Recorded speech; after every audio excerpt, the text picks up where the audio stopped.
Guys and girls, we wanted to show you the Rental Volcano, where really clever people are buying property and creating an incredible amount of income out of it. Stay tuned. We're going to give you some shining examples of what you can buy today and some people that have done it.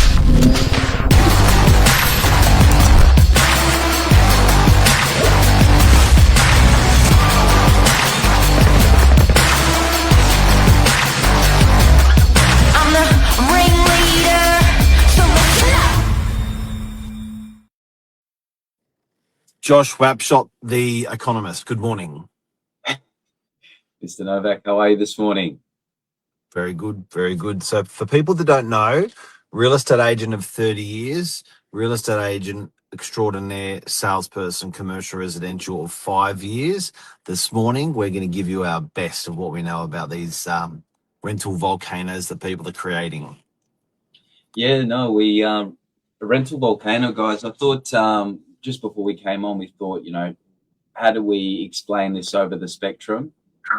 Meaning probably something that we're going to show you, which is a little bit, a heavy investment and quite, somewhat quite technical, versus something as little as, renting out a spare car space, putting a granny flat at home. I think it was this topic's really about unlocking your assets in a rental sense, and what those possibilities are, because there's people out there doing it, and I think it's definitely something to be in every investment strategy, Mark, don't you think? Yeah, big time. The thing that's really common that we see is that the passive investor generates a lower income. The active investor, the person that's willing to roll their sleeves up, have a punt, take a risk with vacancy, really push the investment, they're the ones that can drive up that weekly income, that monthly income, that yearly income for that property. But it becomes more of a business. Yeah, it definitely does. And I think another thing that's quite important, especially when it comes to commercial property, is not only are you improving your passive income or your cash flow, but with commercial property, the bigger your rents, the bigger the valuation on that property. If you've got something like for like next door, same building, same size, but two different rents, these properties going to be different in valuations based on that rent alone, even though if it's exactly the same in every other way. So I think it's an also important point in respect to that as well, Mark. Yeah, absolutely. Now, real life examples. Have you got some for us so you can show people to say, Yeah, guys, let's look out for something like this. It will generate this. Now, if you get this right, I was talking to a big investor the other night who bought something substantial. When I say substantial, I mean in the order of 20 to 30 million in our area. And they were borrowing money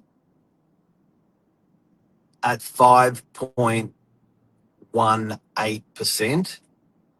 And the asset that they purchased was 5.8% net. Why does that matter? These guys have just gone out and bought something big and they've put in their equity. They're doing nothing and the thing's positively geared for the rest of its life. Big tenant in there.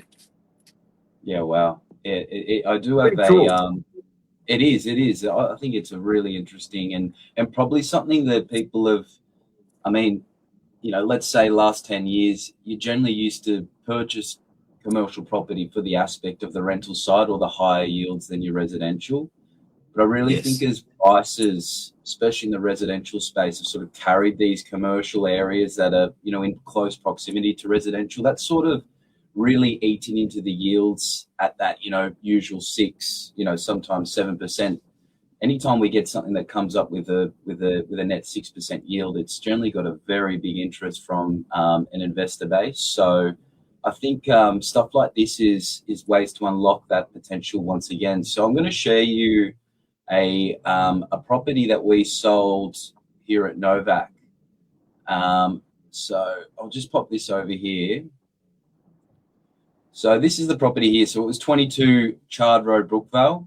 Now, with Brookvale, I think a massive thing for this area is that the fact that it is really underdeveloped, or a lot of the warehouses that you see are exactly like this. The old double brick haven't been changed, haven't been needed to change. But I thought it was really interesting what this investor did. He actually came in, bought it well unders in terms of the rental yield potential, but he's actually done something like this in Brookvale before. So he's turned what we've got here, guys, is about 1,000 square meter block.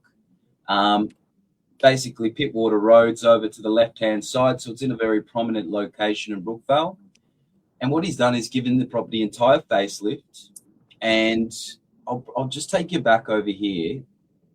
This is the floor plan. So when you're looking at the property, guys, you had a warehouse type scenario at the front, and then you had an office behind it. It actually had a residential component upstairs. So it was a 3-bedroom unit upstairs. I'm just going to flick through some of these images quickly. But you can see here they had the residential upstairs. This was the office-like area at the back. So it had a few things in there. They had a gas operator in there at the time.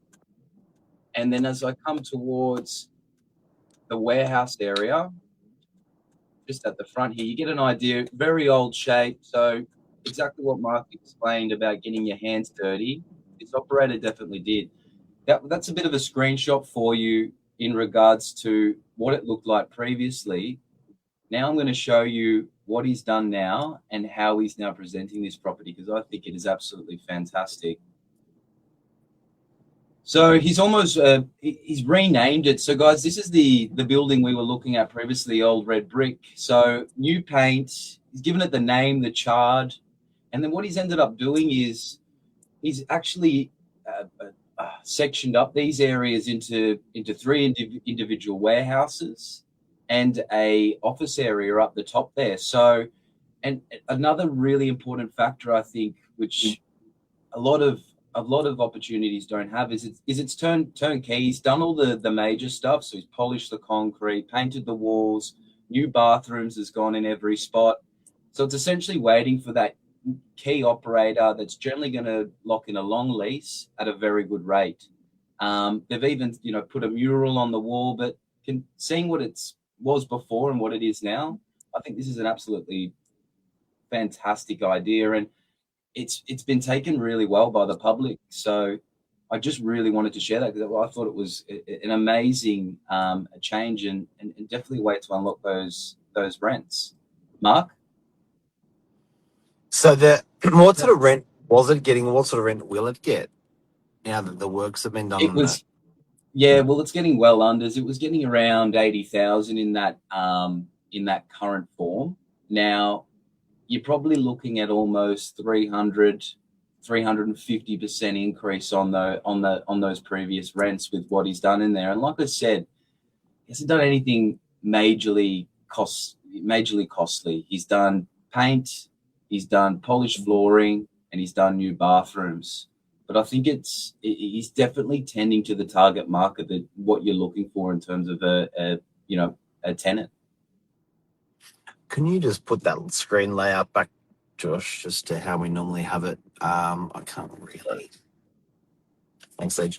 I think also what people really got to remember here is if you've got something that was about a $4 million sale, and a $4 million sale should generate about a $200,000 income, about 5%. If hypothetically, if someone does a reno and suddenly it's getting $300,000 in rent, that asset becomes a $6 million investment.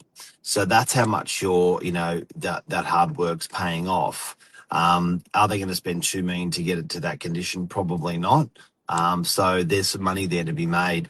But I think for mum and dad investors, for people that are out there at the moment, our message today is to, when you are looking at in commercial and industrial, there is much more flexibility to drive that income with a bit of hard yakka than there is with residential. With a residential unit, I'm not going to whack a wall down the middle of the 2-bedroom unit and say, now I've got 2 1-bedroom units. You can't do that in residential. But in industrial commercial, there's not a lot holding you back from partitioning and separating and getting 2, 3, 4 lettings out of properties. Even properties that cost $1 million, you can still partition them and rent them separate and drive that income. So I think that's where there's a bit more of an attraction to commercial, because you can drive that income and create that volcano by just a little bit of brain power. What am I going to do here, which you can't get in residential? Yeah, definitely. Well said, Mark. I think, yeah, like you said, and it's on low scale as well, like those warehouses and having one warehouse partitioned down the middle. You've got 2 tenancies, something that you're normally getting maybe 50 to 60 grand. All of a sudden you're getting 40 on this side, 40 on the other, and 80, and creating more income passively, but also in turn increasing the value of your property at the same time. And look, I think it's obvious, more income's good, but there is going to be more work to generate that. But, there's very, very good return on investment. There's good payback for doing something like that. It can keep you going. Particularly, I think older folk are less inclined to doing that, because they don't want to put that energy in. But, certainly people in their 30s, 40s and 50s, they're like, yeah, let's pump this income, and let's get cash flow positive on it, which means it's after it pays its interest off and pays itself, it's putting some cash into your pocket. Exactly right. Exactly right. Anything else you wanted to touch on? We've got stuff available for 200,000 or 300,000 by way of storage, where you can go chop, chop, chop. You may know Ed, the famous Eddie, that's done it with storage units, and created some really nice income for himself.